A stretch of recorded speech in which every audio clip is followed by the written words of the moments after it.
All right, welcome everyone back to the Commander Clash podcast, where we discuss all things Commander. And this week's episode is Shark Tank. We will pitch cards that you should be playing, and you will spend your hard-earned currency, which we don't have a name for, and invest in these cards. Joined with me today is Seth, probably better known as Saffron Olive. How are you doing? I am doing wonderfully. How are you today, Richard? I'm doing well. And Krim, the Asian Avenger, how are you doing? I'm great. Feeling pretty excited to sell you on some cards. And lastly, we have Phil, Brewer's Kitchen, subbing in for Tomer. How you doing, Phil? I know you're excited to pitch some cards to us today. Yes, I got some good ones, I hope. I mean, I like them. Otherwise, I wouldn't pitch them. All right. So before we get into the pitching, a reminder to follow us, to like us, to subscribe on YouTube, Spotify, iTunes, etc. Wherever you're listening, we're available on all platforms. And remember to check out Richard's Garage, where you can spend some of your currency that you did not invest into our cards onto actual MTG Goldfish merch. So check that out at mtggoldfishmerch.com. And let's get into the pitching. So today's episode, we're going to have 2 rounds. In each round, we will each pitch 1 card. We will then have a discussion afterwards, maybe invest some of our own V-Bucks there. And at the end of the episode, when the episode goes up, on the YouTube community tab will be 2 polls where you, the viewers, can vote on which card you'd like to invest in. So with that out of the way, let us go. I will start off with some very sombering stats. Okay, I looked up EDH Rec. Okay, Eternal Witness is played in 26% of decks. 26% of decks. You may call this an ultra staple of the format. A quarter of all green decks are running Eternal Witness. The card is $1.50.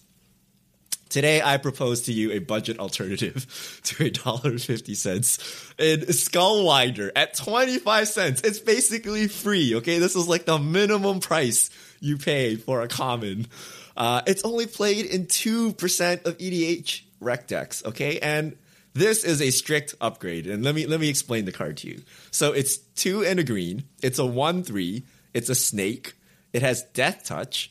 When Skullwinder enters a battlefield, return target card from your graveyard to your hand, then choose an opponent. That player returns a card from his or her graveyard to his or her hand. So basically, it's Eternal Witness, but you choose an opponent, and then they do the same thing. Now, the most powerful thing you can do in all of Magic the Gathering is giving people cards.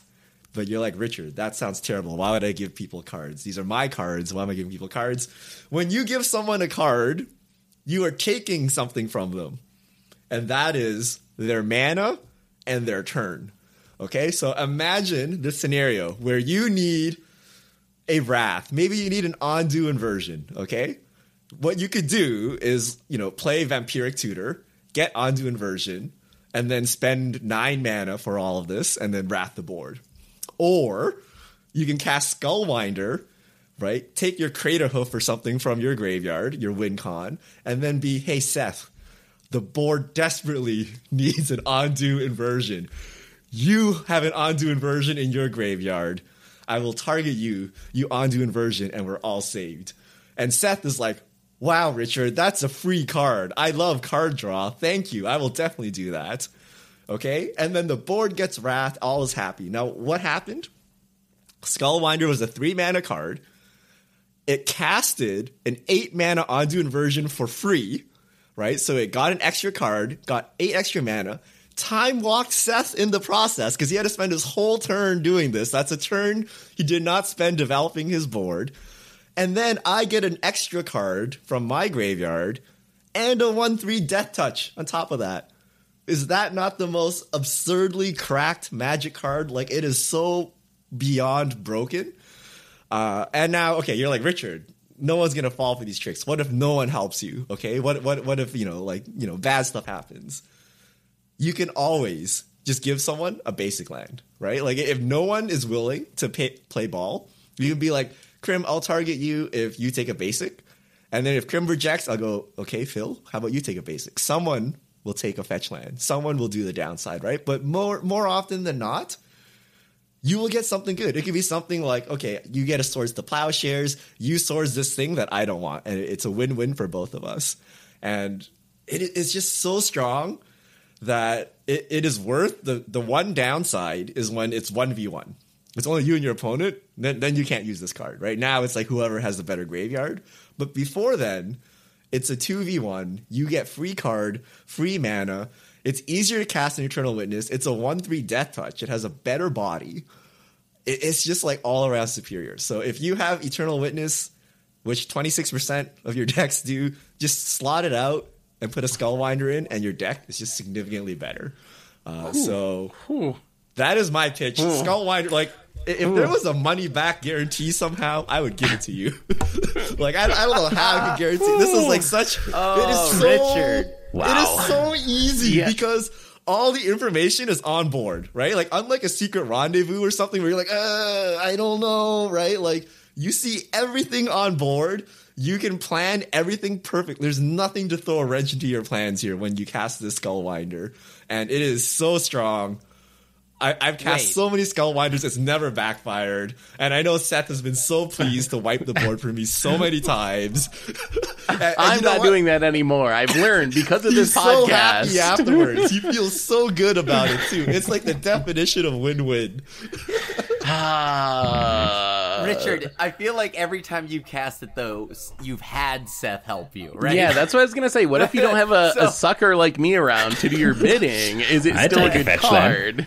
I like Would you not want someone to cast Eternal Witness targeting you? Well, my question to you is... Who would reject that, right? My question to you is why... So you're saying this is better than Eternal Witness? Yes, because you get the card and you give someone something that will benefit you. Richard, what? Okay, so again, I want you to read Skullwinder again, right? And then I want you to then tell me, why would I play this over Eternal Witness? Please don't say because of 1/3 Death Touch. That's actually quite relevant. but because I could be like, Phil, Krim has a super annoying, like, I don't know, counterbalance or something. I see you have a generous gift there, and we all need to get rid of this counterbalance. I'll just target you. You get rid of that. Phil's like, great, because I needed to tutor for this removal anyway, so I'll just do it. Like, why would Phil say no to this? Like, Phil has to be like super pro high level. Like, Richard, I'm not falling for your tricks. You get out of this mess yourself. But you just find a target that annoys Phil equally. You know, what if there's an Elish Norn on the battlefield? Skullwinder doesn't work. Okay. What if Seth had like a Panharmonicon or something, and then Phil was like, that's too much value. I can't have you outvaluing me. I gotta get rid of it. I'll be like, Phil, I'll help you out. I'll Skullwinder, back some removal for you. Would you reject free cards? It costs you nothing. I mean, that's the costs feeling. you nothing. Why would we want to... Okay, so Eternal Witness already relies on you filling your yard up, right? Yep. Now you are relying on two people filling their yard up to having something that you want. So if nobody has a graveyard, if great. everyone has garbage, then you're just a strict upgrade to Eternal Witness by all measures. No. Right? But then... Okay, hold on. Okay, there's no way. It's not an elf. Okay, if you're playing elf ball, I get it, right? But like, yes, sure. Ignoring like the whatever the synergies that it would have in like an elf deck. I would want to now have to fill up my own yard, and then now I have to rely on my opponent having something good to use to like entice them enough to want to like you're banking on your opponents having something good for you to take advantage of that, right? But if your opponents into it. But if your opponents have nothing, then you just get Eternal Witness, right? Yeah. Like, if your opponents have nothing good, then you just get a death-touching Eternal Witness, essentially. So I think opponents having bad graveyard is actually fine, because then you just get an Eternal Witness. The worst is if your three opponents have instant combos in their graveyard, and there's no one you can choose, because they'll all just combo off and win immediately. That's what I'm saying. Right? Like, you open yourself up to now where you're relying on, like, whatever your opponents could have, right? Like, the strength that you're selling here is that I can get my opponents to also do my bidding for me. It always works. It works always, because I'll be like, Krim, I'll target you if you take a basic land because you look mana screwed. Point. Yeah. Like if Phil and Seth have like really scary graveyards, I'll just be like, Krim, I'll give you a basic, right? And then if Krim rejects, then okay, I have a dead card, right? Like I don't have to cast it, right? I can just like not cast it if I feel like I'm going to lose. But 99% of the time, you'll find something useful. Like Krim, you have a Doomblade in your graveyard. Just like fire it off on like Seth stuff. Just promise not to use it against me, and you can have it. Pop off on Seth. Right? Like just promise not to use it against me, and you can have it, right? And I just got some virtual card advantage, right? Richard always banking on people playing single target remover, not himself. Take that pop. I didn't put one in my deck. I know Seth is a hater of Skullwinder.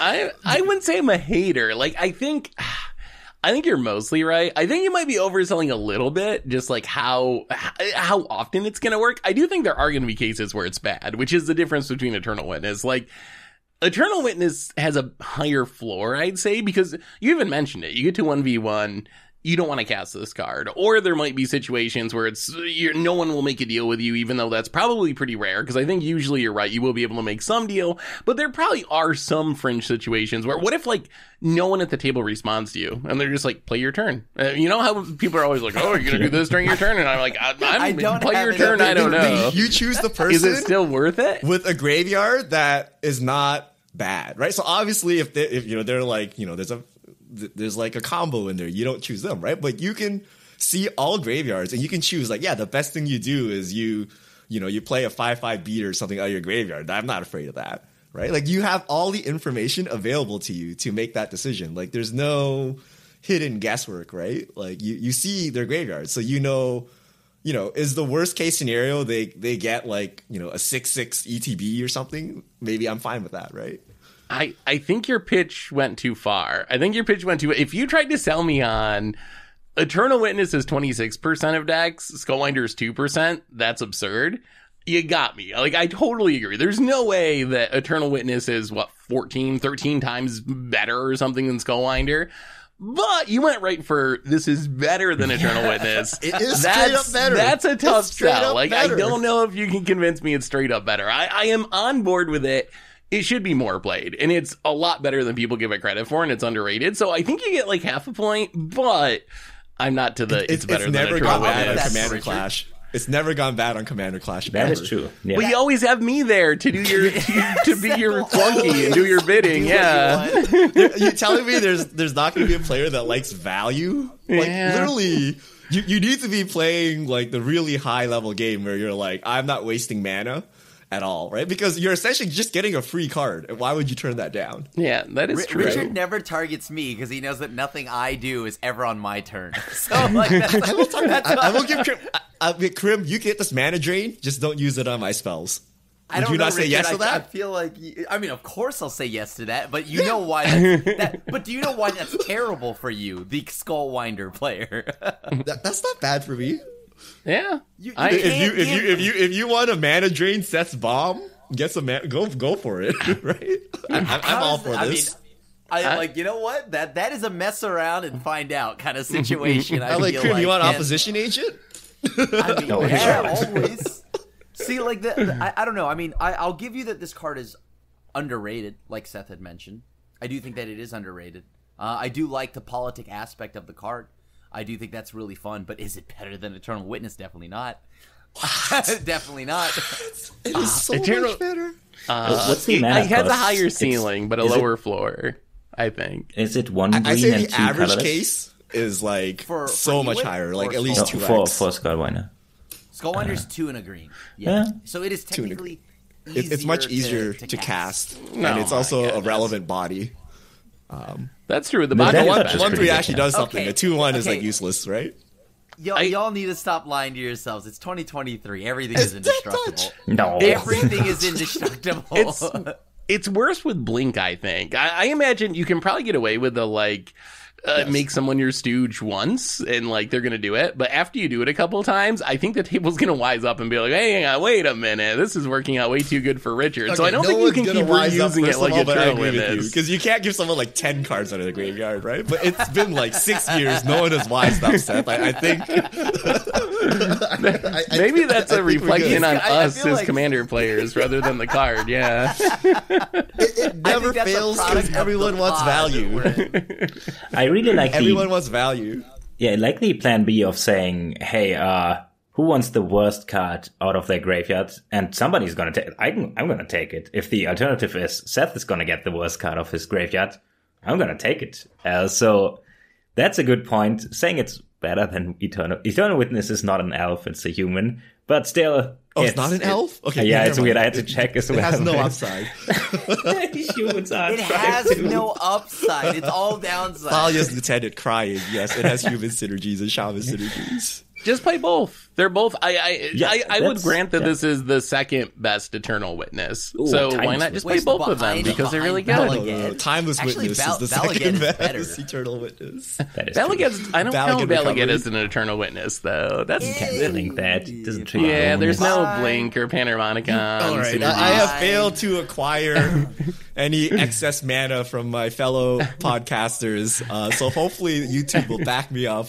No one's willing to send me just one Seth mana. Had a point. It's because the premise of that you sold it as better than Eternal Witness. It is better. It is way better. Okay, calm down. There's what? I get a free Wrath. I time walk Seth. Seth is happy about it. I love that Seth is, I didn't even make an enemy out of the deal, right? Seth is the main example. Why is that? Because it is Seth every time the target gets Phil, tell me if I offered you a Wrath from your graveyard, you wouldn't snap, take it, and cast it if you felt the table needed a Wrath. Yeah, that makes sense. That's the ceiling, though. Right? You state it that way, but you got to account for board states, game states. Okay, I give you removal. I'm like, Phil, is there a permanent bothering you on this board state that's not mine? Here, take whatever removal you want, Phil, right? Can you honestly accept that and assume that there's no strings attached? There are no strings attached. Just the string attached. I can see the string But attached. there are. The string that Richard gets its card. Richard. Yeah.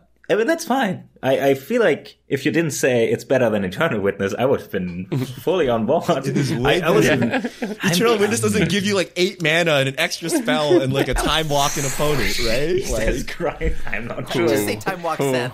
You say time walk. Just say it. Yeah, it's time walk Seth. That's fine. It's fine. Okay, I'm gonna play Skullwinder every game, and I'm gonna target Krim, and I'm gonna see how long you can say no. I'm like, Krim, you're stuck on 3 lands. Would you like a land? I'm like, no, I'm not falling for your tricks, Richard.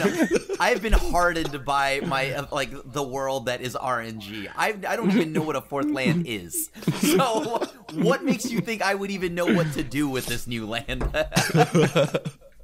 All right. So we have another card here, Phil. Let us know what is the card that we should all be investing in. Yeah, so I'm not going to sell this as the best card, but it is one of the most fun cards I've played or tried in recent times, and it's Machine God's Effigy from the Mishra Precon from Brothers War. It's a 4-mana artifact that says you may have Machine God's Effigy enter the battlefield as a copy of any creature on the battlefield, except it's an artifact that taps for 1 blue mana. So you basically play this as a 4-mana rock that taps for blue. That's not very impressive. But then it becomes a copy of any creature on the battlefield, but it's not a creature, so it doesn't die to board wipes.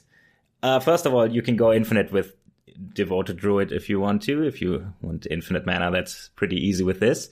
But I've been playing it just in random decks like Manios Kaga or Mishra, and it's weirdly good. So you've seen it in Commander Clash, where I copied Ixel in the Poison Week, and that was very good. Toma tried to remove it, and I protected it because I felt like it was worth protecting. And in paper, I copied commanders like Nif Mizzet Perun and got this text box, or I don't know. You can copy commanders. Just say any popular commander like Muldrotha, Prosper, Omnath, Aesi, Toxrill. All these are insane text boxes to have just lying around on a mana rock. And The card is just way better than you'd expect. And the flaw is just copy your opponent's commander, which usually has a great text box. Otherwise, they wouldn't play it. And then you can get something like a lot of great text boxes are on creatures that are fragile. So that balances the card. But then you can have like a Notion Thief or Archmage Emeritus Displacer Kitten or Seedborn Muse on a Mana Rock. And then it's really good. I'm not going to sell it like, oh, this is better than X cards. It is better very than Soul fun. Ring. It is not better than any other. Like, no 4-mana Mana Rock is competitively good, I think. This one can go infinite with Devoted Druid or something, but I'd just say, hey, look at any board state and think about if you want any of the text boxes of any of the creatures on a thing that doesn't die to a board wipe. And that's the card for it. You can play Imposter Mech for 2 mana. That's the same one, but it's a vehicle. But yeah, you don't want to copy anything on turn 2 anyway. So I've tried Imposter Mech when it was on. I didn't draw it, but I tried it, and it wasn't as cool. This one though, ooh, it's so fun. I have a rules question before I invest my money here. Yeah. So it's not a creature. Yes. So you would get like all the text of the thing, you would get the ETB of it, but it doesn't have a power of toughness, cannot attack, cannot be removed with creature removal. It's just an artifact. Devoted Druid can it does just die to artifact infinite removal still. Yeah, but obviously, yeah.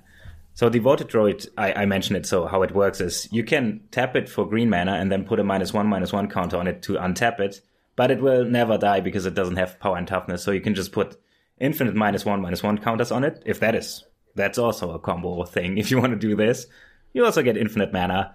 I played in Manios Kalga just for fun, and I copied a Locust God and went infinite right away. Luckily, I had a sacrifice outlet because when I draw a card, I create a token, and when I create a token, I draw a card, and that's something the deck usually doesn't do with one card unless my opponent plays a Locust God, and I play this Machine God Effigy. It's just super fun, and the commanders are listed. Imagine you have Toxrill's text box on there, or Aesi, or Omnath. Bro, there's so much good stuff. It's just super fun. And you also would get the ETB trigger, right? If you copy a Muldrifter, you're going to get the draw 2 or whatever. Yeah. Okay. I tried to, like, afterwards it's not a body, so it's just a 4-mana divination. If that's what you have to do, it's fine. But I would try to get, usually the commander is where the juice is at. You can copy your own commander, but then you have to sacrifice yours. If you want something more board wipe protected, but just copy whatever's on there. There's always something on the board on turn 4 or 5 or whenever you want to play this. It's just super fun. I played the card once and it just popped off because I copied Niv Mizzet. Oh, bye.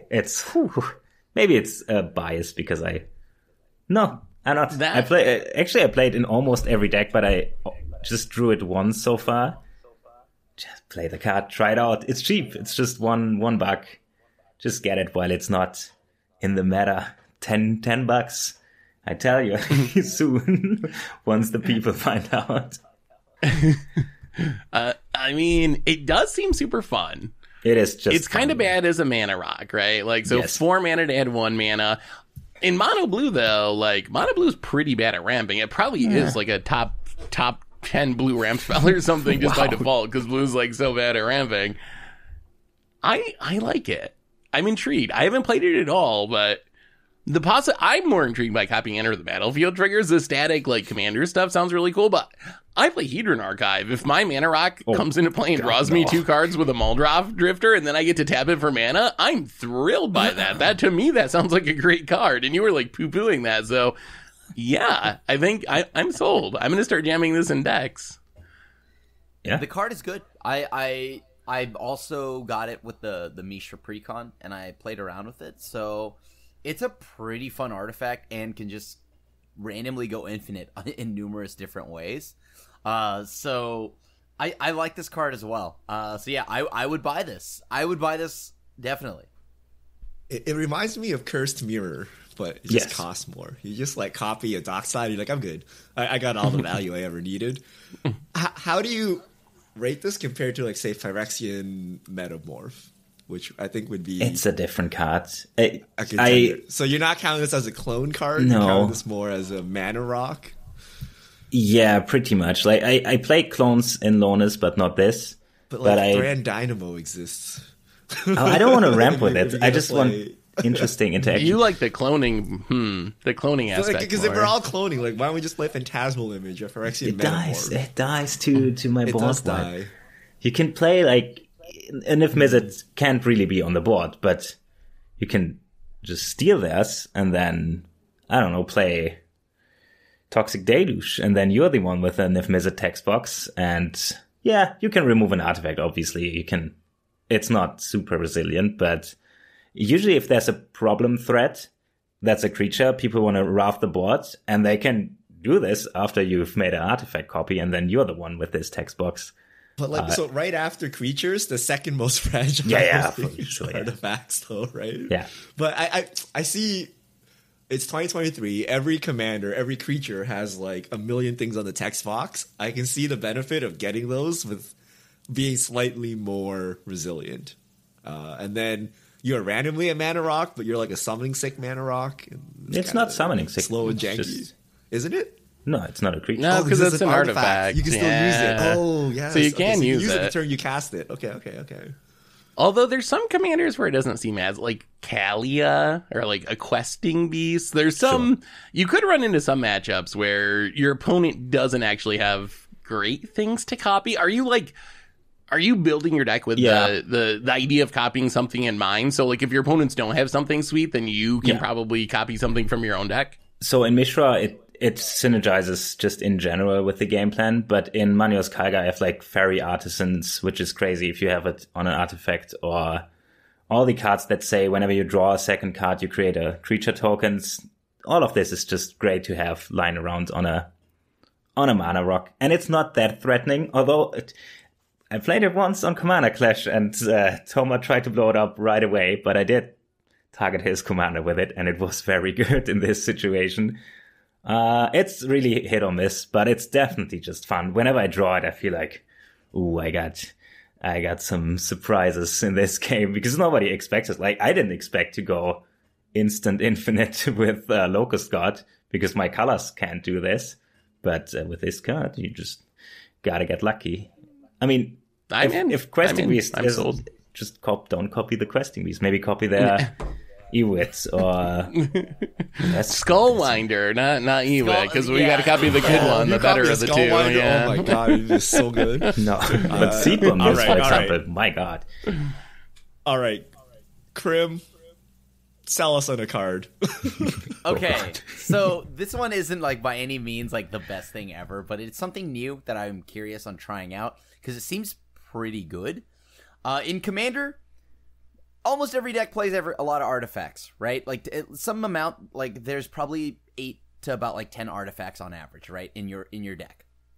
And Seth, specifically, I know you love MDFCs, right? So what if I told you there was something that was like an MDFC, but at a later point, it could become an artifact you control? And that's what the Mycosynth Gardens looks like to me. Currently, so what it does is it adds a colorless, but you can pay 1 and then tap it. It adds a color of your choice, but then you can pay X and tap it. Mycosynth Gardens becomes a copy of target non-token artifact you control with mana value X. So this is like a land that can copy any of the artifacts you control at a later point. It's a land when you need it. It's also untapped, unlike the MDFCs. It doesn't produce a color unless you sink an additional 1 into it, but it can copy any artifact you control, non-token. And as we've seen, like Seth and Richard, I don't know if y'all have been following, it made its appearance in Modern, in Titan, Primeval Titan decks. Okay, if it's good enough for Modern, it's gotta be good here, right? Like, come on, right? Like, you are able to then, like, there's so many things that if you, like, example, Richard, you want to go and get your Dowsing Dagger? Here you go, Dowsing Dagger. It doesn't work. It doesn't work. You can't flip it. Oh yeah, you're right. Not for you. Not Dowsing Dagger. It doesn't flip. Do not copy the Dowsing Dagger. Okay, outside of like the things that are flip cards though, in all Soul Ring. Soul Ring. Everyone has a Soul Ring. Soul Ring. Every deck has artifacts they could use and have multiple copies of. why not have a land that can become that at a later point? It's So like an MDFC. My question for you is, Krem, are we talking about in artifact decks, or are we thinking like you got 10 or 12 mana rocks, jam it in a deck that's not an artifact deck to copy mana rocks? Obviously, in a deck where I think if it's a mana rock copying a mana rock outside of Sol Ring, it's usually like you're like neutral, maybe, right? Except you're now turning on someone's like land destruction, right? But outside of that, I do think even just like the basic deck runs enough artifacts. Like I'm just gonna, you know what? I'm gonna go to EDH Rec. I'm gonna click on a random deck, right? Sure, in mono white for Richard's sake, right? utility artifacts, right? Like, so you click at that, you have Swiftfoot Boots. You have, like, you could even have, like, Robe of Stars. You have Pearl Medallion, right? The reduction on that, sure, which is kind of like a mana rock, but you get, like, more Commander's Plates. So, obviously, this is a light pause deck, so it's probably going to have a lot more, but I'm just clicking on random decks that exist in random colors. I'll even go to Gruul, right? Let's go to the Werewolf deck, right? Like what would a Werewolf deck want to copy, right? You have a lot of things like Herald's Horn, you have Vanquisher's Banners. Obviously, you would have to pay the full cost for it if you had it for a Great Henge, but like you could technically copy that. It's an artifact. There's so many things. Conduit. Oh, yeah, it is legendary. You're right. Whatever. But Conduit of Worlds is a new artifact that's really good that could play well with this. So if you're playing green, you can play lands from your graveyard. This itself is a land in the graveyard. So if you have your artifact blown up, you can now just use Conduit of Worlds to bring it back. It can also copy it a Conduit of Worlds for some odd reason if you wanted to. It can become a sword. It can be whatever artifact you need it to be. And I think that's what I like in it. Maybe some of the examples aren't ideal, but I can tell you that the point is that the flexibility of it copying anything that you own that's not a token is pretty good on average. Like, whatever deck it is, there's an artifact you can always have another one of. Yeah. Interesting. You kind of already sold me on this Saga last episode. Sol Ring, right? Like, you can always get the Sol Ring out, and then you can always Urza Saga your Sol Ring out. So you always can have a target. The problem is you go down a land, and then you replace it with an artifact, which will probably get blown up. So that's where I'm iffy. So I think you need an actual high-value target and not really, like, make your own Ancient Tomb. Like, you need the Amulet of Vigor is like an MDFC, or Colossus Hammer. I can see I like the argument. I like the MDFC argument. Although it is colorless. That is like, but it filters though. It's like it could filter. So it's not. I know it seems bad because you're sinking 2 mana for 1, but sometimes in a 3-color deck, legitimately all you need is that. Maybe this doesn't. You don't need a colorless land in that slot, but 3 colors plus, it could be the color you need though. It's not. Obviously, I'm not going to say that. Yeah, spending 2 mana for 1 is good, right? But it is. No, it's not just going to sit there and make only colorless. So I'm not sold on just playing it in a generic deck, I don't think.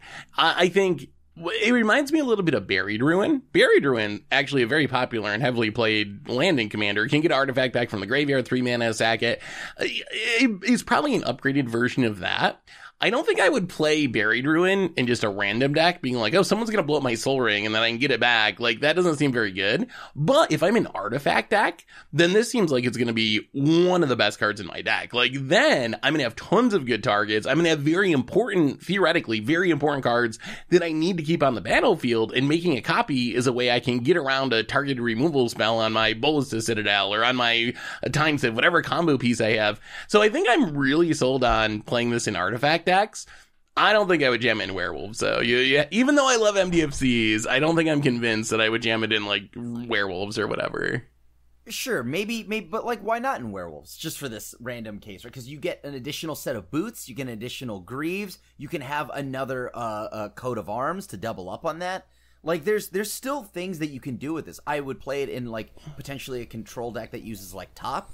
You can copy Top, right? Like, I think it's a matter. Speed? You can, yes. You can activate it in response to like a removal spell at instant speed. You can activate it on the end step and untap and do something with it. I think the thing we haven't mentioned is opportunity cost. Like, that's where I'm getting stuck with this card, is like, in the Werewolf deck, I could play this, but I can only play so many colorless lands. is this going to beat out War Room? Is this going to beat out Field of the Dead? Is this going to beat out like Ancient Tomb? Like, how many colorless lands can I play? So if this is costing me the opportunity to play a better colorless land, so that would be my concern in a non-artifact deck. Artifact deck, though, seems very good. The artifact deck, obviously great, right? Like, I think there's a surplus of things you can do there. But this one, I'm more so thinking like outside of just an artifact deck, right? All because right. lands have now, like, you have so many lands that do things, right? And this, I'm just curious, like, is this a land that actually could be one of the ones that could even go in a non-artifact deck, right? Like, it does do something. Things. I don't know. I'm not sold. Richard, what are you or Phil sold on playing this in non-artifact decks? Not really. I think artifact decks it's cracked, but I'm like, so let's say you copy like a sword. It's like 3 mana to copy the sword. You equip the sword, and then you ramp back using the sword to make up the land you lost. Like, it's because you go down a land. So if it was just like X tap, make a copy of an artifact, then it would be cracked. Wow, right? That would be absurd. Because you go down a land, you go down the land for this. Like, you kind of want to be copying mana rocks or something, like, because you're going down a land, right? So, but if you're just replacing with the Soul Ring, you're opening yourself up to getting Vandal Blasted. So but I it think has you're to be thinking something of like really the good. setup turns, right? Like, I think you're thinking like turn 1, turn 2, right? Whatever, right? Like, you would go down a land, So but you don't have You're thinking to. end game. Like, this is Like something turn 10, where you copy something like a sure, coat of arms. turn 10 you could copy. Like, it's good there, and like it's not like it's just an artifact. You can still use it as mana. You don't have to instantly turn it into an artifact the turn you play it. So it's not dead on the early turns. And it, as we had mentioned, it's a filter. Whether that's an upside or downside, you can take that how you will. But like, it is not always just going to be a colorless land, right? You can tap for a color. And when you're ready to then transform it into a late game or something that is of value, or like as you move to your end game, this could be a part of it, right? Like, whether it's because it's whenever you want it to be. And you can, and mostly the biggest appeal is, as we had mentioned, Phil asked earlier, can you activate this at instant speed? And the answer is yes, right? So I like this. I like this as something that could become something better once I don't need lands anymore. What's a cheap endgame artifact? Like Amulet of Vigor? Mesmeric Orb. So I'm not sure if the episode is out yet, but yeah, that could be Krim already sold me on this, and I checked the price, and it kind of sucks that it's good in Modern, because I want it for my Mishra deck. I don't like. Yeah, it's like $5 or something. Yeah, it's more than I want to pay for my lands. I'm pretty cheap in my land base. I'll check. Maybe I order one later, because like I wouldn't play it in any random deck, even in Lonis, where I have some very important artifacts like Inspiring Statuary. I wouldn't. It's a little like colorless lands. You really have to watch out not to overdo it with them. But in Mishra, I have so many good targets for this. Oh, also, Machine God's Effigy makes an artifact copy. You can just copy it again if you want to. So as long as it's non-token. It's not a token. It's a copied mana rock there. So but also, again, it's not just a colorless land. Because it can be it can filter, a color of whatever you want. Which color? Yeah, it's like you're playing Heuristic Study. Very poorly, right, like, yeah. Yeah, I don't know. I mean, there are decks where like triple black, is a real cost, and in a 3-color deck, this can allow you to get that mana. So I don't know. This is again just kind of like something I've been thinking about, because like this card looks pretty sweet. I tried it as Phil mentioned on a Clash, and it was very nice. So like I definitely really liked it there. Is the sphere type relevant?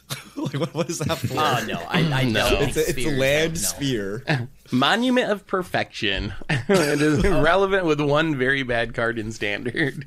Is there a ramp card for spheres? Is there like a rampant growth for spheres? Maybe not as aggressive. Monument of Perfection is like a Journeyer's Kite for spheres, and also basics, but yeah, there's nothing that just ramps a sphere to the battlefield specifically. Seth. Y'all are really high on copying things. Tell me about your card.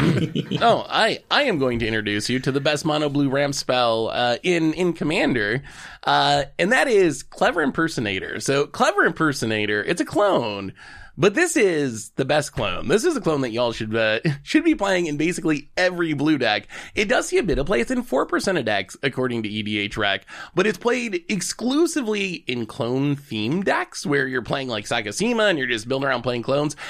The power of Clever Impersonator is it's a clone that can clone literally any permanent on the battlefield. Anyone. And we know Commander, it's a format built around very powerful permanents. Just look at like the stuff that comes out of Phil's decks on a weekly basis. There's always mana doubling, value, Agent of Treacheries. There's always something busted on the battlefield. Clever Impersonator really takes advantage of that. Not only can it copy stuff from your deck, but it can copy any of your opponent's things as well. And the thing about this card is it doesn't say non-land permanent. So the floor of this is super high. It does say non-land. A copy of any non-land permanent. Wow. Rough. Oh boy. So the floor. Would you like to modify your pitch now that you've read the card? When did they add non-land to that? I swear I've copied lands with this card. I thought so too. Was there an errata? Was there an errata recently? I thought it was a land. Yeah, maybe that's it. So, the floor on this card is incredibly high because Commander is a format where everyone's playing Mana Rocks. In worst case, this can be sniping your opponent's Soul Ring. This can be sniping his Signet. So, the floor on this is by the time you can cast this on turn 4, is you're going to be able to take and get some extra mana out of it. You can be copying Phil's card, really, Machine God Effigy, and turning this into any other text box on the battlefield and also a Mana Rock. So there's a ton of possibilities with this card. So the floor is very high. Since worst case it's going to be a ramp spell, the ceiling is also very high because it can be hitting a finisher. It can be hitting your opponent's commander. Rather than just getting its text box, you're getting the actual creature as well. So maybe there is a questing beast. Maybe there is a Kalia, some commander that actually cares about being a creature. Clever Impersonator can be that as well. So this can be copying Docksides and Rhystic Studies and Mirari Rake and Sun Titans. And even if you're a budget deck or you're someone that doesn't feel right about putting a Dockside in your deck because it's just too powerful and not fun, or Rhystic Study, I don't play that card. If your opponent plays it first, it's perfectly fair game for you to copy it with your Clever Impersonator. So, Krim, I don't even think I got to like sell you on this card much because I know you already love cloning things, so you probably already like this card to some extent. Richard, it's like the creature version of like a Thespian stage or Vesuva. There's so much flexibility here. You know there's going to be something worth copying with this card, where you have the floor of being a Mana Source, and then the ceiling of potentially winning the game because you're copying your Flipped Dowsing Dagger or some very powerful card. This is the same thing, but the creature version. And Phil, like, you already love Agent of Treachery. Isn't 2 Agent of Treacheries better than 1 Agent of Treachery? Like, why wouldn't you have a Clever Impersonator in your deck? I literally swapped out the Clever Impersonator for an Agent of Treachery because I got one recently. It was my replacement for it before, but then again, I just steal any permanent, and I can steal lands with it. I like Clever Impersonator though. No, not marking the card, but Agent of Treachery is slightly better. You had me so sold, Seth, until I read the card and it said you couldn't copy a land. You weren't like, supposed what, to you copy lands? 4 mana ramp? I'm all on this. I still don't know if that's right. Is there a bug on the website? Seems like someone hacked the website, Photoshop Clever Impersonator, and then put it. Okay, I ask again. Phyrexian Metamorph is so much easier to cast. It's 3 mana. No blue pips, right? You can just pay 2 life. But you can copy artifacts or creatures. Only artifacts or creatures. So you're missing Planeswalker and enchantments. Yeah. Is that it? Yeah, and then lands. Battles. Battles. Who knows? Okay. You might need to copy a battle. Oh boy. Okay. So isn't one more mana worth that flexibility? I don't think so. I think you want to put this in a clone deck. And if you were just trying to play a value clone, I think you just play Metamorph. No, 'cause if you're trying to just copy a Mana Rock, like the difference between a 3 mana Mana Rock and a 4 mana Mana Rock is like very large, right? So I don't think you want to just be copying a Soul Ring with this thing. Like, you really want to be copying something, and I think you need to explicitly be a clone deck. Because like Phil said, like, you can bank on someone having Agent of Treachery and copying it. You just play your own Agent of Treachery to ensure that it's actually there. You get the effect, right? So The problem with clones is it scales with the power level of your opponent's decks. So when you try to play it for value, it might be bad, but it also scales with the power level of your deck. So if you're playing the Agent of Treachery, you have even more hits in your deck because you can copy your own stuff as well. So would you play this above Metamorph and above what's the 2-mana one?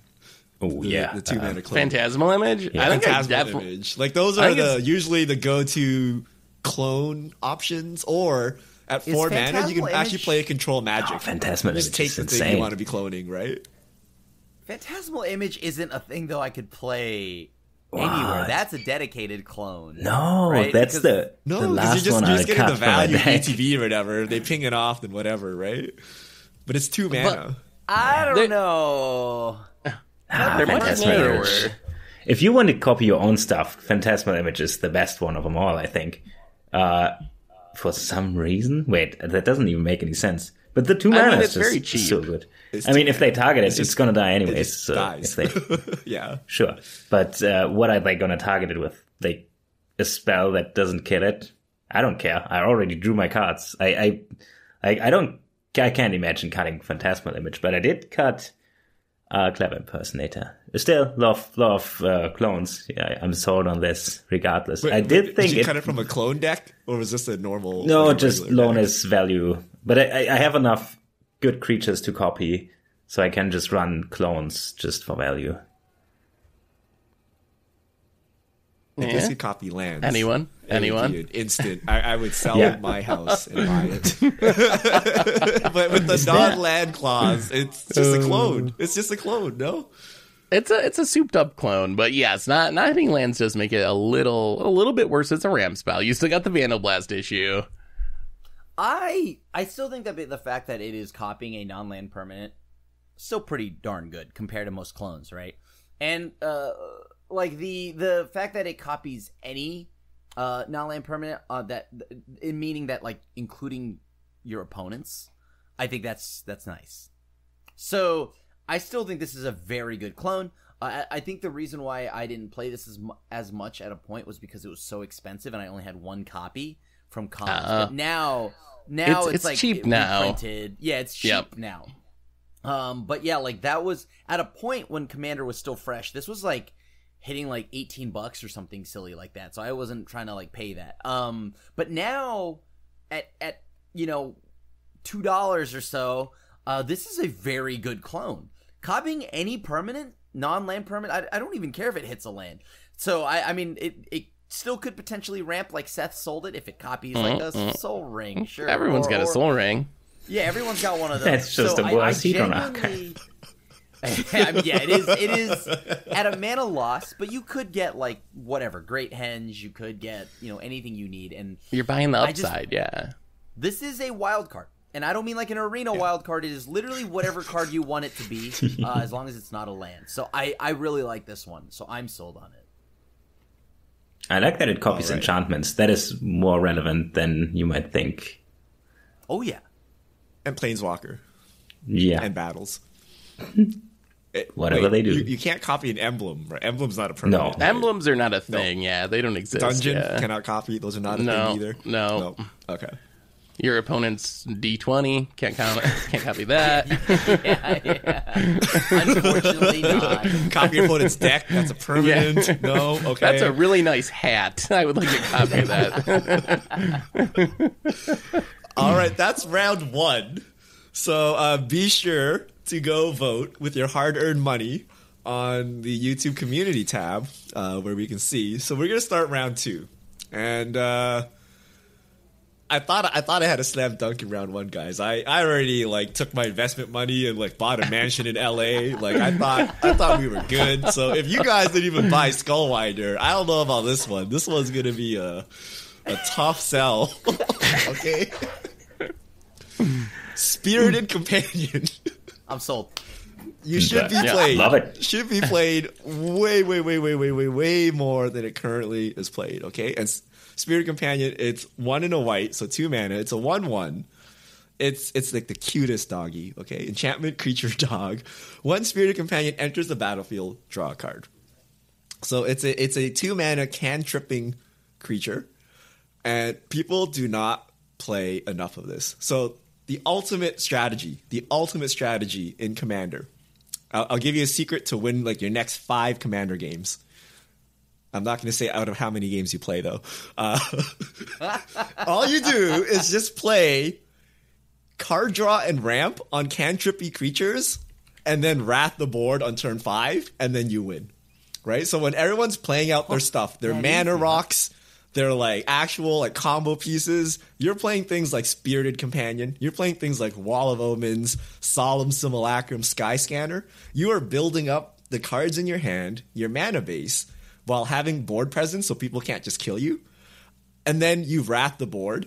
Everyone's down cards. You are down nothing because you just played all these cantrips, and then you proceed to run over the game.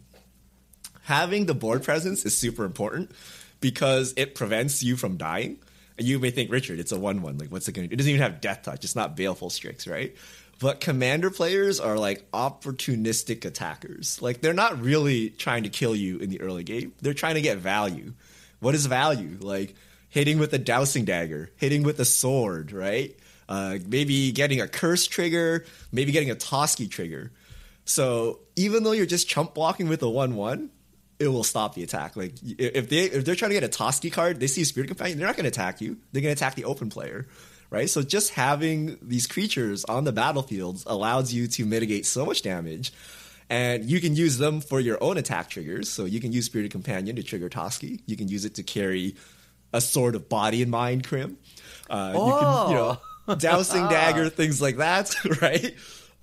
Just so much value. And then it can be reanimated later, right? So you have a Sun Titan. You have like Savine's Reclamation, things like that. So people play blue cantrips. So like Ponder, Serum Visions. Right? They cantrip the card and they get to dig deeper usually, right? Like the effect is what they're after. This is the same thing except you get a body on the battlefield, which is like very relevant for Commander. And then you get to stay back, not look weird. So if you do nothing, you just pass like the first 5 turns, people get very suspicious of you, right? So you play Spirited Companion, like Solemn, you're like, I'm doing things, I'm building, don't wrath me, right? Like you just look like you're playing the game, but you're just setting up for the wrath to wipe everyone out, and then you play your game.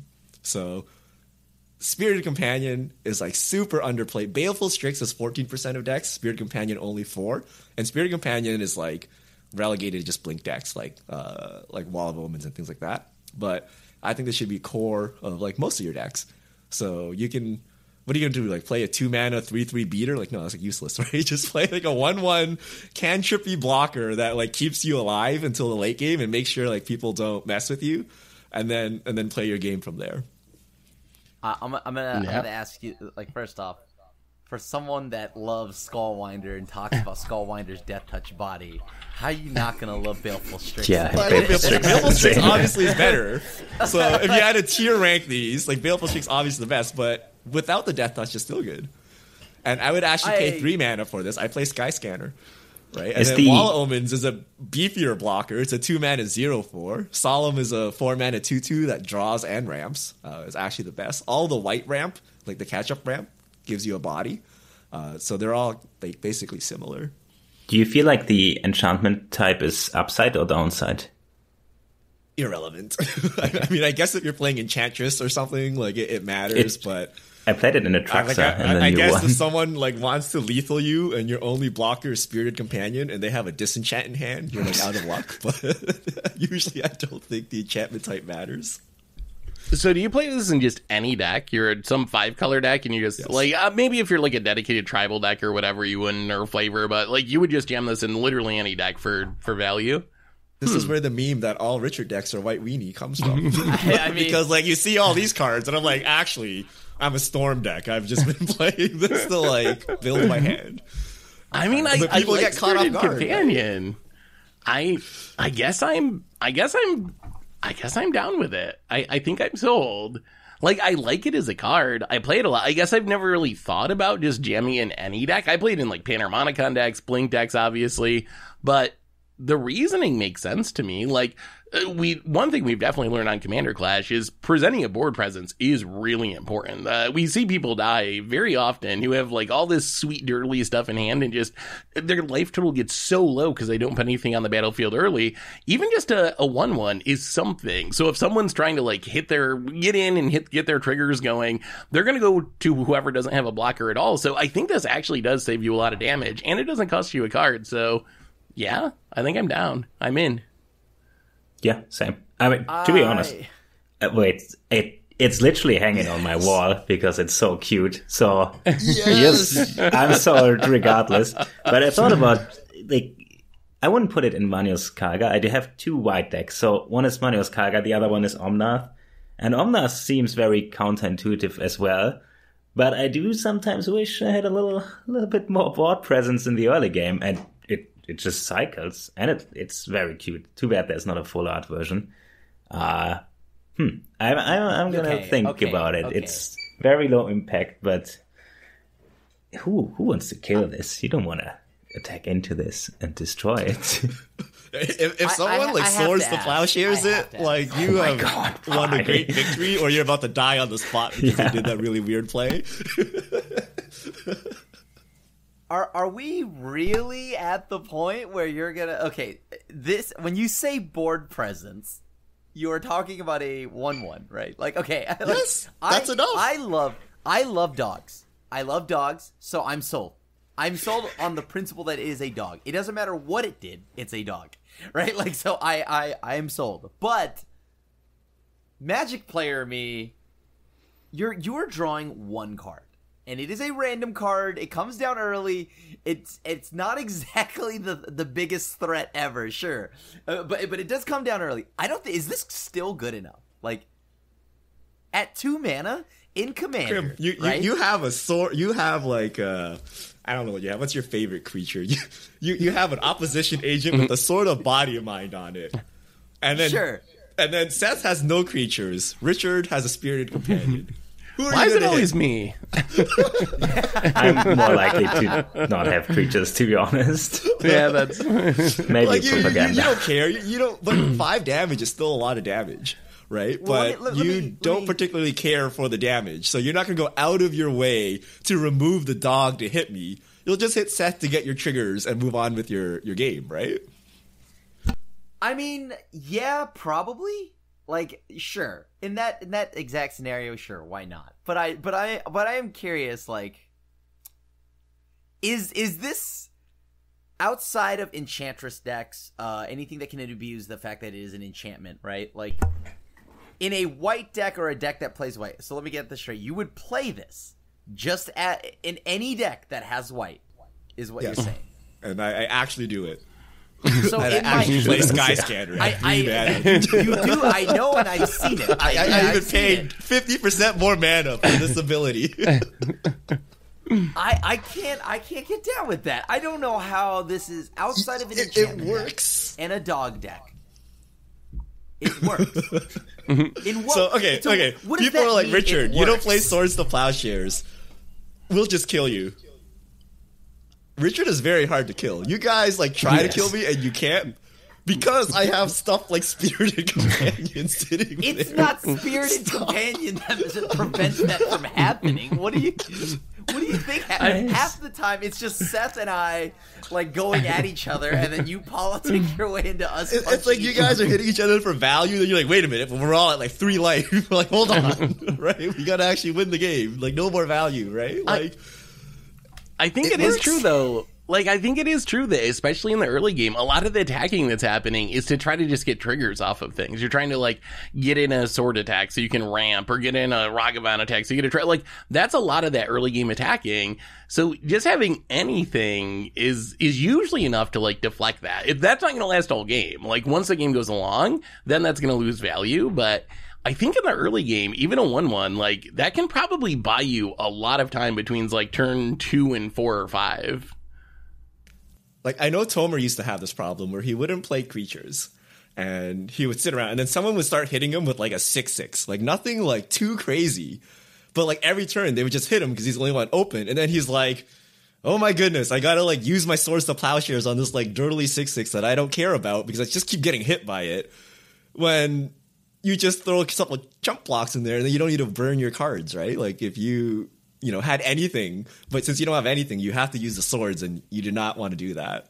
So there is value in just having like dirtily creatures, or if like there's a planeswalker that needs to die or something, you can like chip in. Well, I don't know if the Spirited Companion is going to take down a planeswalker very often, but I see where you're going with that. I guess like because like you're selling it to me like it's like, by the way, we broke it. This is the format defining 2-drop. This is a threat. It closes games. Like it sounds like it's like Serum Visions or something, right? Like it's like the glue that holds your deck together. But you're not like, wow, Serum Visions like won the game for me, preordained, But when you play a blue deck, you're happy to play all these cantrips, right? With like scry upside. So here you're playing cantrips with board presence upside, right? You can block, you can attack, you can equip swords and stuff on them, but you're just cantripping into your real win cons while maintaining a board presence so you don't get murdered along the way. I feel like this card would have saved me a lot of games, I think, because I'm very criminal when it comes to early game board presence, because I just like to ramp. And to be honest, because it's white, like I wouldn't say Elvish Visionary is on the same level. Like white creature decks are probably the ones who should do it more. I mean, my Omnath deck is very top end heavy, and I just try to Wrath before I'm dead and then take over the game. But it would just save me so much early game aggression. I should probably not mock this card too much. I get that it's not impressive, but oh boy, do I get beaten up in the early game because I don't have creatures. You can throw it away. Like a lot of people have board presence, but they're not willing to throw it away. Like if you throw down like a Tireless Tracker, are you really chump blocking? Like no, right? If you throw down like an Oracle Moldiah, like you have a creature, but you're not willing to block with it, it doesn't really count. So just because you have creatures, they need to be able to block too. You need to be able to throw them away, right? All right, Phil. Yeah. Trim, would you like to invest further in Spirited Companion? You're so in shock and disbelief that this good boy. I told you, I'm already sold as a dog, but like outside of that, like I don't know, man. You're making it sound like it does everything it does exactly what you want it to. So turn 2, you either cast Rampant Growth or you cast Spirited Companion. Like you either ramp or you Spirited Companion. That's it. Like you're not gonna play your actual win cons. Because why? It's just going to get removed. You're not going to play like a scary threat, like playing like a 2-mana 10/10. People just freak out and try to remove it. You play Spirited Companion, right? So you either ramp or card draw. And if you just cast like Sign in Blood, then people start hitting you, and then you lose a lot of life. So this is like the compromise, right? You draw cards while making a board presence. Okay. Give me your monies, Grim. Give me your monies. You already have it. It's a dog. So like yeah, you got it. All right, Phil, take the money away from the good boy. My next card beats up your card, but in a weird way. It's Brash Taunter. 5 mana, 4 colorless and a red, creature goblin, indestructible. When Brash Taunter is dealt damage, it deals that much damage to target opponent. And for 2 and a red and tap it, Brash Taunter fights another target creature. So 5 mana, 1/1, indestructible. It is indestructible, but it's not really a good rate. But I don't know if any of you have ever seen this hit a commander board, because things get kind of wild politically and combat-wise. Because unlike other Stuffy Doll effects where you choose an opponent and that's the only one you can ping, with this one, you can redirect the damage to any opponent. So if somebody just pillow forted up and you can't get in there, you can just say, hey, you want to attack me with your 10/10, and I just shoot them. And then end of turn, I might just tap it and make it fight the 10/10, and that's 20 damage already. And then you play a Blasphemous Act and everything gets 13 damage, and your problem opponent gets 13 damage as well. It is way more impressive than it seems whenever I saw it in Commander. And bonus value, whenever you fight something, you can quote the flavor text and say, you hit like a kobold. That is just extra value. You get this one for free. Yeah. The card is just, it's just so much, just like psychological damage, because you think about the board stages differently. Like, oh, somebody has a big creature, especially when it comes to stuff like hatred. You don't even need to attack them. They can just say, oh, I fight this real quick while you pump it up for 20 damage more, and then somebody just dies out of nowhere. Like, the ceiling on this is insane, and the floor, unless somebody plays Toxic Deluge for one, is pretty good, because Indestructible, like a Gruul deck, for example, has big problems when this hits the board. And it is also good in a Gruul deck, because can you fight your own creatures? I should have probably made sure. Can you fight? I think so, yeah. Oh, yeah, so you can also play it in Voltron, I guess. It's so flexible, and 5 mana 1/1, big impact though. Every time I've played this card, I come away impressed with it. Yes. Like, it ends up doing better than I expect it to, and that's in Commander and in other formats. I will say, Indestructible is getting worse and worse in Commander as a form of protection, I think. There's, like, so much exile-based removal now. You got the classics like Swords and Path to Exile, but you also got Farewell now. You got Chaos Warp effects now. There's, like, Indestructible doesn't mean it's necessarily going to stick around, but even with that downside considered, I come away from it, like I said, impressed every time I play, and I probably should play it more often. So I think I'm mostly sold on it, even though I am a little bit worried that there's just, like, getting to be a lot of answers to this. And if it does just die for 1 mana or get farewelled or Toxic Deluged, then that's a little bit depressing for 5 mana. Yeah, you just, because it really needs to stick out for, like, 2 or 3 or 4 turns of, like, doing its thing, and then it's really strong. But no ETB or anything, so there is a bit of a downside to it. It needs to be a fight deck, no? So you can only target, like, an opponent. So you can't... With the damage, yeah. Yeah, so, like, you can't be like, oh, send your, like, 2/2 in here, and then I'll, like, ping off a creature or something that we need to get rid of, right? You can only ping people's face. So that kind of relies on you wanting to burn someone out, and then someone having a big creature for you to, like, make this actually efficient. Which, I mean, someone of a big creature, I think. Like, a big creature doesn't intimidate me. Although it is true, like, it doesn't affect the board as directly. Like, it fighting isn't very good because it's a 1/1. It's mostly just a way to generate more damage at a player. Like, that's the power of the fight effect. I guess, yeah, if you can give it, like, put a Basilisk Collar on it or something, then it becomes better. Oh, so it does deal a lot of damage to players. If you give it Death Touch and Lifelink, it deals the damage to the opponent, right? So Basilisk Collar gets ridiculous with this. Yeah. Yes. So, like, in dedicated stuffy doll decks, like combo decks where you, like, Blasphemous Act and Basilisk Collar and stuff like that, this card is, like, insane. But in a generic deck, 5 mana... No one's going to attack you, though. Like, if this stick out, no one is going to get at you. Like, who's going to attack into this? Like, it's really, for a red deck that doesn't have much defense, this actually kills a Spirited Companion with a fight mode. Spirited Companion? Hold on. We found the answer. Maybe Spirited Companion's not as good as I thought. It loses to Brash Taunter. The other problem is Trample. Right? Yeah. Like, if they have a Gulta or something, they're like, come at me, bro. Like, we're both going to go down, right? Like, yeah. You can fight it, though. You can still fight it and deal the damage that way, but, yeah. I wouldn't put it in every deck, but I do think it's underrated. That's where I'm at. Like, I'm sold on it being underrated, but I don't think it, like, should go in every red deck or something. Yeah. Is this the cheapest? Like, what's Stuffy Doll? Stuffy Doll's also 5 mana. There's, like, Boros Reckoner, Spike but those are, like, those die. Not indestructible. Yeah. I mean, it is okay. I see why you'd want to, because, like, if you think about, like, red and what it is everything damage based, right? It's all their removal is damage based, and like their spears are like 5 damage to everything, yada yada yada. So why not hit some people on the way out and keep a threat? But otherwise, it is just a 5 mana 1/1. If y'all thought a 2 mana 1/1 wasn't good enough,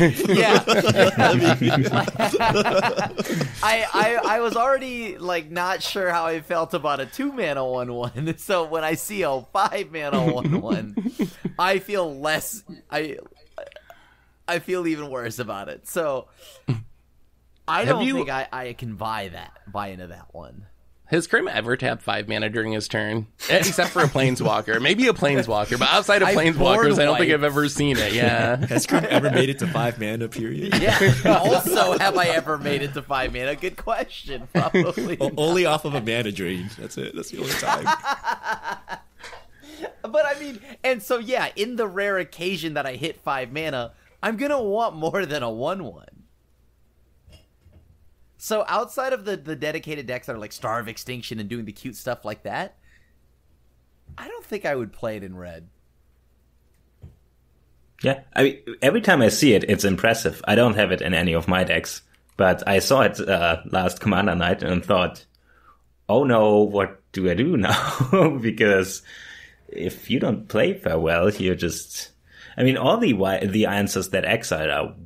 Most of them are white. There's Toxic Deluge as well, and you can cycle Decree of Pain. So everybody can deal with this in some way, except for some Gruul decks will have trouble, but they have trouble against the other ability of this thing, mostly. Like, the fight, if you're pumping up your creatures, is actually brutal. I mean, I don't know. Whenever I see it, it's very impressive. All right, Krim. Sell us. Sell us on your last card. Well, my last card, you know what? Brash Taunter, funny enough, would survive. So it is a card that I've advocated for like before and numerous times on every outlet I can. I think this card it's a sweeper. It's a removal spell. It's my favorite kind of thing. It's Spreading Plague. It's 4 and a black. It's an enchantment. Whenever a creature comes into play, destroy all other creatures that share a color with it. It can't be regenerated. This is a board wipe that Seth. Okay, Richard, you love having Seth do all the board wiping for you. Seth can continue to do that if he plays a creature that shares a color with any of the other creatures, right? And as we start moving into a world where it gets a little more rare to see monocolor decks, not saying they don't exist, but like it's usually like 2-3 colors, things like that, right? Like I can safely assume, knowing Phil, that a majority, this will hit almost all his creatures because Phil loves playing 3-color decks, right? So in a deck that I think in any black deck, you can probably play this and also then just rely on the rest of the table to do it. You play, obviously I play it, it feels right at home in decks that don't play creatures. So if you're a gamer that loves alternative win conditions and combat's just too boring for you, perfect. This is exactly what you want. They can play as many creatures as they want. Avenger of Zendikar can play it and then kill itself. It's great. Like it's exactly what you want, because then you don't have to spend mana anymore from here on out. You've already sunk the 5 mana in. Now the rest of the table can play their game of like chicken, however they want to play it. And anytime they do anything, they blow each other up while you just sit there and you reap the benefits. How is this just not good? This is played in only 1,735 decks. That's 0% pretty much. And probably like half of those are yours. Yeah, exactly. And about like 1,500 of those, my decks. Like this, how is this card? This is only like $5, $6. So this is just an endless, never-ending sweeper that just keeps happening until it's answered. That's why no one plays it. Not everyone wants to embrace the hate and be the bad guy at the table. Like, yes, the card's really strong, but boy, I imagine what happens is you play this and everyone groans and everyone loses all their creatures, and then eventually someone finds a beast within and kills it, and then everyone takes you out of the game. Like, I imagine, like, this seems like the kind of card that leads to people holding grudges because of just like how brutal it is. Is it brutal? Because, I mean, just simply, like... If you're trying to play creatures. Yeah, so the creature player may not like it, but you know what? This is... It's good. It's bad in the matchups that a board wipe's bad in. It's good where board wipes are good, right? So, it's the...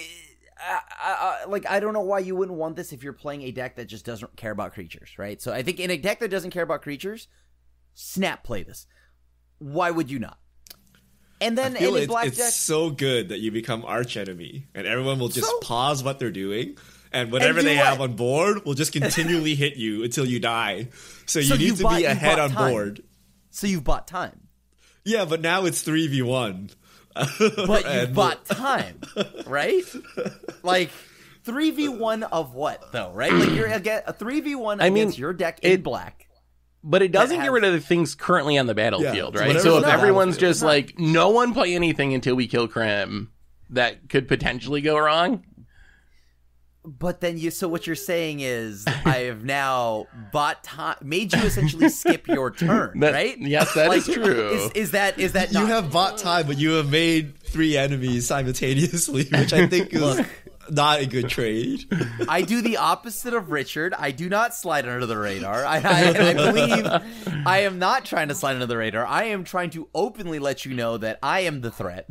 But at the same time, I am now forcing you to answer it, right? And I am forcing you to interact with me.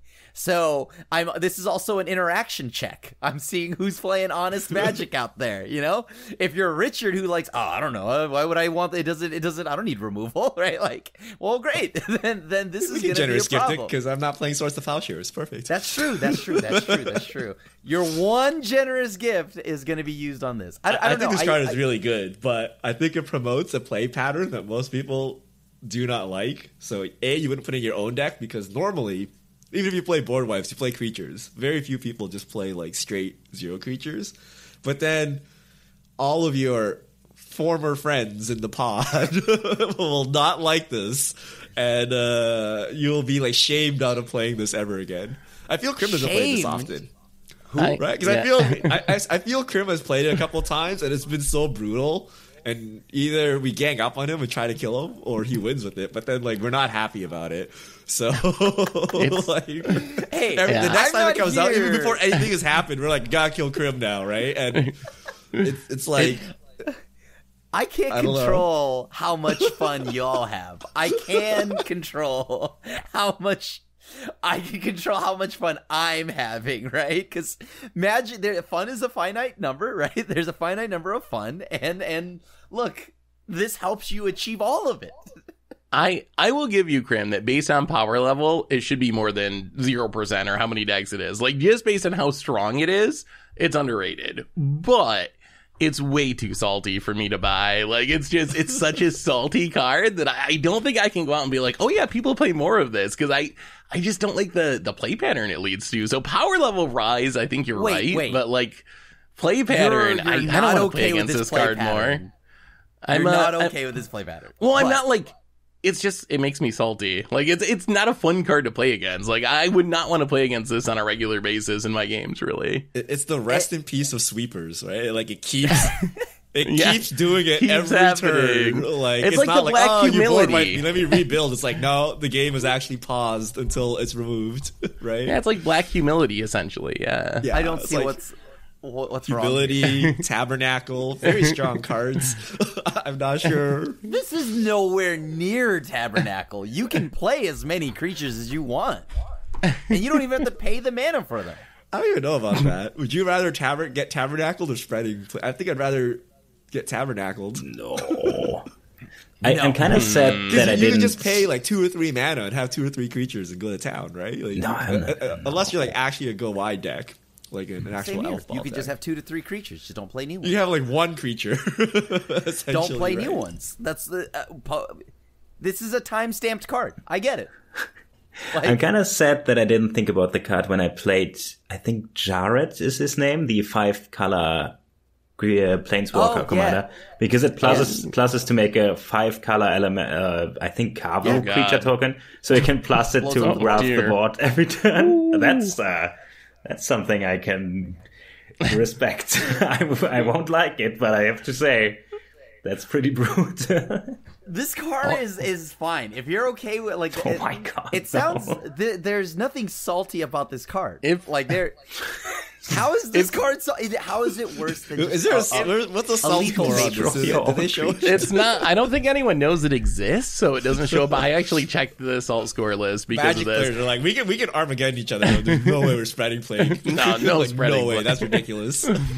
You destroy your own creatures. That's ridiculously salty. Like, if you want to play your creatures, you have to destroy all your other creatures. That is the definition of getting salty real quick. Imagine you were like a black deck, and like before Feed the Swarm, there's like no enchant removal. You just gotta sit there and take this too. The same with humility, right? Like if you don't have a way to interact with enchantments, you're like so screwed. It does sound cool to build around, like an indestructible theme deck or something. Like I could imagine someone building a cool deck where like, oh, I play the sliver that makes all my slivers indestructible, and then I like just blow up everything and win. Like that would be cool. But just like jamming this to like troll the table, please no. It's not even trolling. It's not even trolling. It's legitimately, it turns it into a team game. And then everyone against the person with the spreading flag. You have ascended. You are now Super Monarch, except you don't draw the card. But like, what if you play this and then donate it so that everyone has to kill some? Oh, that's actually kind of there's ways you can build around it that would be funny. I mean, I don't know what the donating part of it does, because as long as a creature comes into play that shares the way to remove enchantments when you can't, it's called player removal. I mean, they can still kill the player holding you, it, right? Though, if you donate it, and then it's gone, right? They still just punch I guess that's true. Yeah, that's true. But you see, the good news is you won't get punched anymore. See, I think you're assuming player removal works when this is on the board, which I don't know how it does. Unless you're playing Eldrazi, then never mind, you're safe. Unfortunately, but this is just like playing against if you're an aggro deck, you get paired against a bunch of decks that have board wipes. Same deal. So, all right, Seth, bring us home with your last card that you need to sell. All right, so let me ask you, what is the strongest creature on rate in Commander? You got like what, Sun Titan, a 6-mana 6/6. You got like Rampaging Balos, a 6/6 that comes along with a 4/4 when you make a land drop, or maybe Avenger Zendikar. Let me tell you, there's a card that no one even thinks of that is the strongest creature in all of Magic on rate, and that card is Haunted Horror. Haunted Horror, it is a 2-mana 7/7.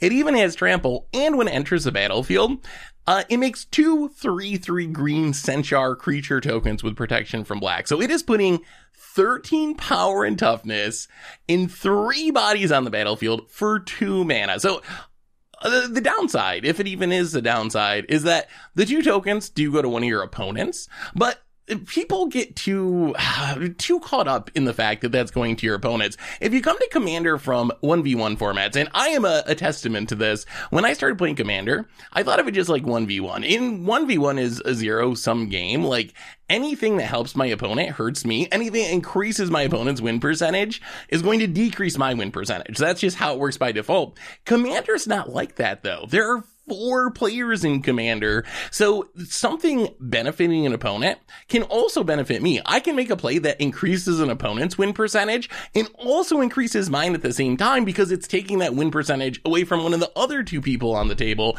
And Haunted Horror is exactly that card. It is adding such an absurd amount of power and toughness to the battlefield that with a little bit of politicking, you can easily get a promise from whoever you're giving the tokens to not to attack you with those tokens, and you are making a ridiculously huge impact on the battlefield super, super quickly. Look at Commander Clash. Commander games a lot of times start off with one person running away with the game. They get the fast start. They got the Soul Ring into the Signet, and then all of a sudden, Phil's got 7 mana, and he's about to like win the game, and we're like, oh no, what are we going to do? How are we going to stop Phil? This is the perfect card to just add a bunch of stuff to the battlefield to be able to pressure the person that's the arch enemy. Or maybe you're the person that's running away with the game a little bit. You can give someone else some tokens to take some of the pressure off of you. Someone else is going to actually have bodies on the battlefield. You can give the tokens to the person who's doing the least and is going to be the least impacted by it. So in almost every scenario, and I feel like I'm making Richard Skullwinder argument, which no one really bought, which is making me a little bit nervous.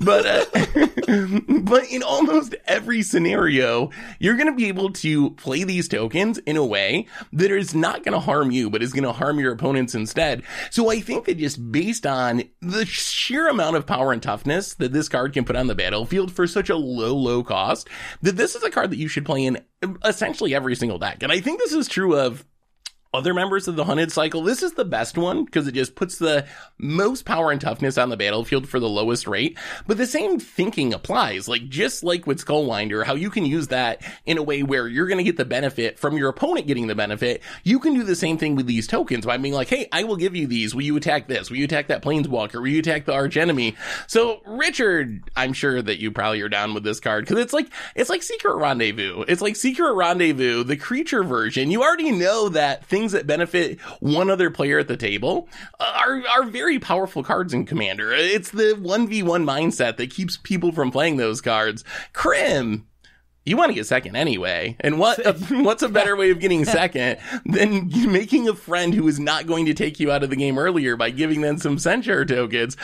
And Phil, I don't know why you should play this card because you're going to be the arch enemy and probably the one dying to this. So I don't know how I can actually sell you on this. Maybe you can use it as like a deflection tool or something. But yes, I'm going to tell you this is like one of the most powerful creatures on rate in all of Commander, and no one plays it. So buy Haunted Horror. Seth, how you gonna do this to me? You're like, Richard, don't drink Coca-Cola. It's bad for you. It's bad for your health. Drink Pepsi instead. How can you like this card but not Skullwinder? I like Skullwinder. I didn't come out and say that Haunted Horror is better than Consecrated Sphinx or something, or like Primeval Titan. Like that was the issue. This thing is so cracked. If you are the player who did not cast Hunted Horror or get the Centaurs, Yes. you're so screwed. Oh right? yeah, There's like 13 power on the board. On turn 2. I would say this is unfun if people actually played this correctly. Right? Yeah. Like, Phil plays a Soul Ring, and I'm like, oh, that's scary. Seth, let's get him. Yeah. Let's get him, yeah. 3 turns, and then we just, like, slam Phil, and, like, 2 turns later, he's, like, dead, right? This is so oppressive. And Seth missed out on the synergy of having a giant creature. So in black, you can draw based on power, like Disciple of Bolus, things like that. In green, you have a lot of benefits, like your Great Henge is now like free and stuff like that. You can draw off the power as well. So there's other benefits. Selling us better than I did. Yeah, there's so many benefits. It has trample. Whatever stupid sword you put on it will hit. Like it is so cracked.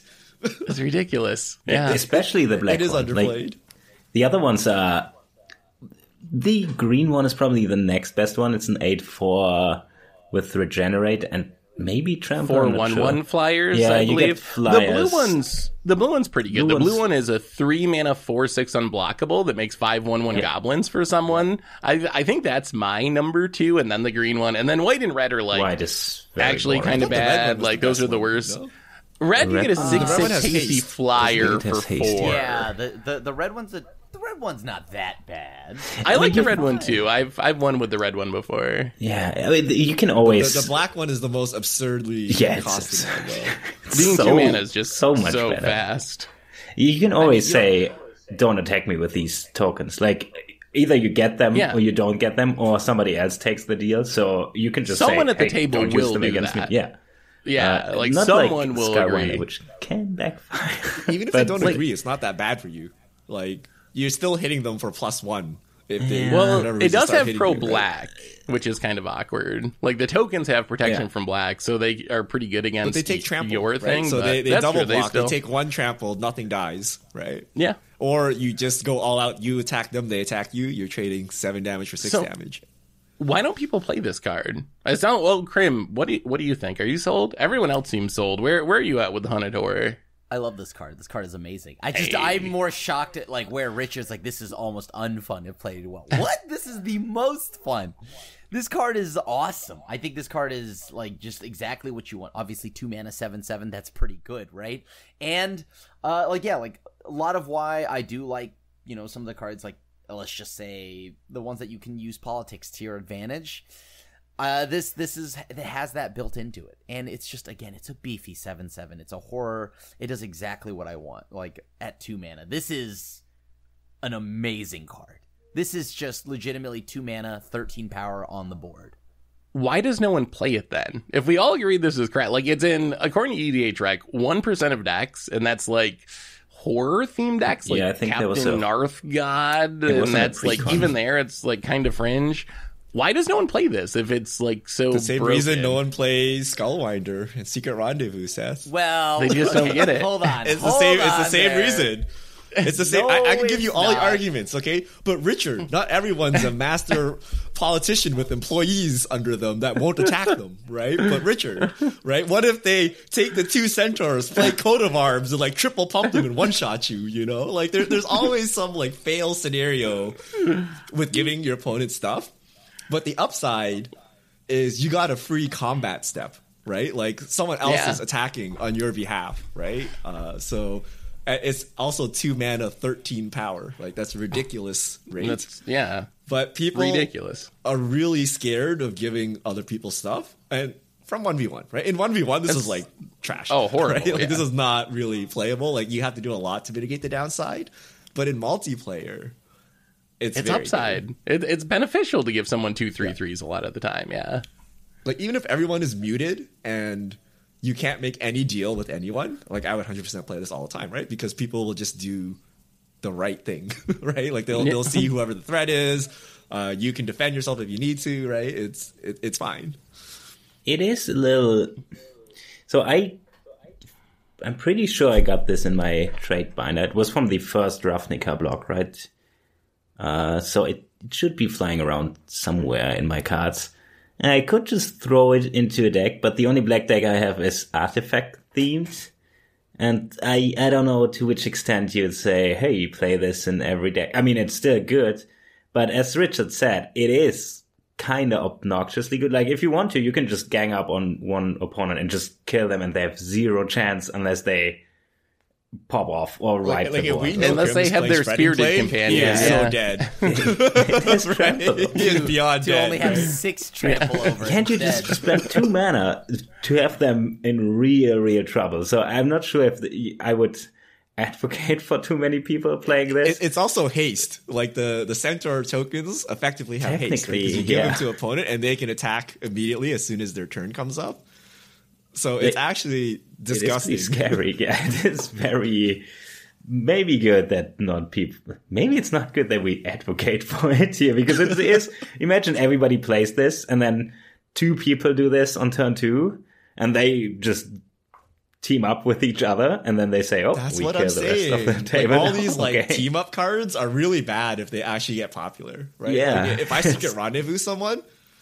We both just got a huge boost. If we want to just team up on the table, we can, right? Same with this hunted horror. If we can just team up on the table, right?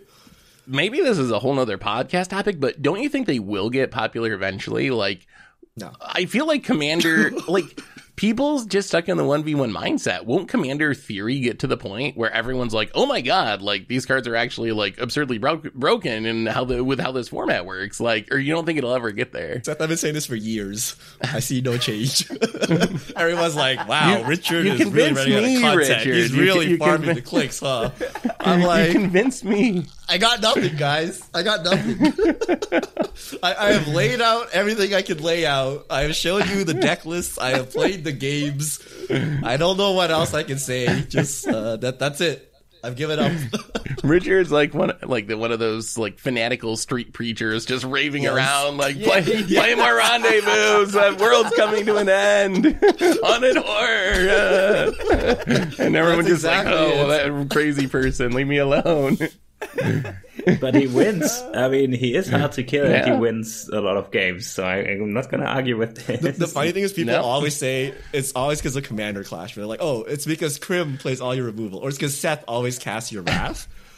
I'll have you know, these guys are actually really good Magic players, and they know what I'm doing. And when I play outside of them, like, everything is like 10x more effective for me. Like, I win way more. Vegas. Like, nobody understands like these things. Like, Krim knows not to just randomly fire off removal for me, right? But he still do it. But like, he knows, right? They know what I'm up to, and it works even better when you run into like random randos that don't understand the strategy.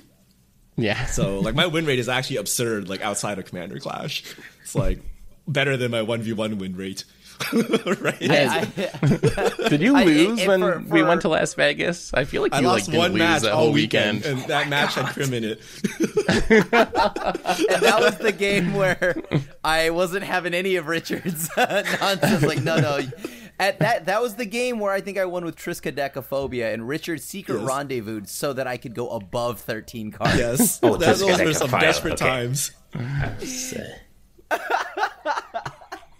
But yeah, Hunted Horror. I'm sold on this. I would give Seth all my money here for Hunted Horror. Yeah. And like, yeah, this is really just to wrap up on my thoughts on that. It's just like exactly it. The thought process around Commander right now is like the idea that you give your opponent something. It being bad, I think, isn't exactly always true. There are cards where giving your opponent stuff is fine. And this is one of them. Hunted Horror is great. I'm still not sure. Like, I think Skullwinder's solid. I just don't think it's better than Eternal Witness. So, like, I do believe. I still think Secret Rendezvous is kind of bad, but like that maybe I'll just warm up to that, right? But for now, being able to politic and leverage that, I think people are definitely discrediting how much that has play in groups. Like, being able to get something out of just you doing nothing. Like, the person already doing nothing benefits. You now have a friend in the pocket, right? Like great. All right, I'm going to piggyback off this for one last pitch to further Commander theory. So, Hunted Horror is like level 1. It's very easy to see what your opponents get because it's basically 2/3/3 centaurs, right? And you can do in your head, like, what is this? You know, are they playing Coat of Arms? I probably shouldn't give them. Are they a token deck? I probably shouldn't give them this, right? Level 2 is like Skullwinder. Your opponent has some choices, but they're all visible to you. You can see everyone's graveyards, and you can know what they choose, so you can like predict. But you're not 100% certain, right? It's like variable. And then the next level is Secret Rendezvous. Like, you know their general deck, but you have no idea what they're ripping off the top, right? So it's like very scary, and it's like a lot more unpredictable. But if you can harness that power, right? You have a lot of power you can harness here. It's all kind of the same theory. It's just more variable and like less predictable. And the more predictable it is, the less the effect is, right? It should be, right? And then I guess the most bottom level is the political cards in Commander, where they're like, you and your opponent get to do this. And they're usually like super expensive because they're very explicit that your opponent can't hurt you or whatever, right? So that is my pitch. If you like Hunted Horror, you should like Skullwinder. You should also like Secret Rendezvous. They're all kind of the same thing on the spectrum of like how hard it is to play. But I would argue they're not actually like that difficult to wrap your head around. One rebuttal to this. So in both Skullwinder and Haunted Horror, you end up with more value. But with Secret Rendezvous, you spend one card to draw 3 and the opponent draws 3. So you're technically down. I get what you mean, but I also know why people don't buy the Secret Rendezvous. I still didn't target me with it yet, so maybe this might change my mind. Because you're always winning, Phil. You're always winning when it's cast. You're like very far ahead. There was a symmetrical tutor. Oh yeah, scheming symmetry. But I knew you were going to die by the time you untapped, so I targeted you. Yeah, this one is very interesting, actually.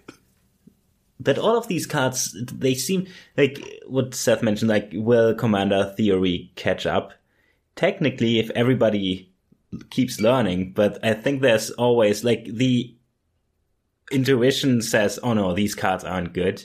And I think that Commander will always hopefully, I'm not sure if hopefully, but will always be casual enough that the general mindset will be, these cards help your opponents, so they are not good. Which is probably good for price.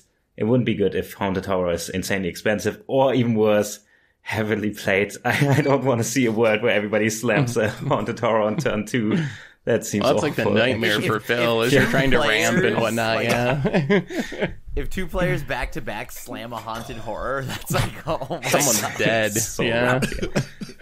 No, you leave one person out, they get nothing, and everyone just kills them on like turn 3. That's like that banned card in white where like you and your opponent just draw your whole deck. Oh yeah, it's Trade Routes, I think it is. Yeah, It's in blue. Wait, Trade Secrets. It is blue. Oh yeah, that would make sense. Why would white have card draw? Maybe it's Trade Secrets. Trade something. All right, so those are our pitches. Check the YouTube community tab where you, listeners and viewers, can vote. I guess you just get one vote, so you get $1. You get 1 penny. You put it in the appropriate jar, and you can vote which cards you like best. Any cards we missed. What is your secret tech that you would like to sell? And maybe we can feature on a future episode. So yeah, make sure you like and subscribe, and we'll see you all next week. See ya.